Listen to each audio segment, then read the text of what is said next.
এটা হচ্ছে চট্টগ্রামের একটা বিয়ের অনুষ্ঠান। আমরা 4-5 জন বন্ধু মিলে চট্টগ্রাম গিয়েছিলাম এই লোকটার বিয়ের অনুষ্ঠানে। এই লোকটা ঢাকার স্থানীয় একজন ব্যবসায়ী। ওনার সাথে আমাদের বন্ধুত্বপূর্ণ একটা সম্পর্ক। এর জন্য আমরা 4-5 জন ফ্রেন্ড মিলে উনি সহ আমরা একই মাইক্রোতে গিয়েছিলাম। যেদিন গিয়েছিলাম সেদিনই রাতে আমরা বউ নিয়ে চলে আসি। এইখানে যত মেহমান দেখতেছেন সব হচ্ছে মেয়ের আত্মীয় স্বজন। আমরা শুধু বরযাত্রীর সাথে আমরা 3-4 জন ছেলে গেছিলাম।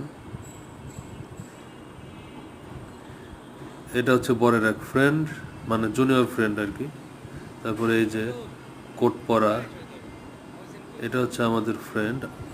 আমরা গেছিলাম একসাথে।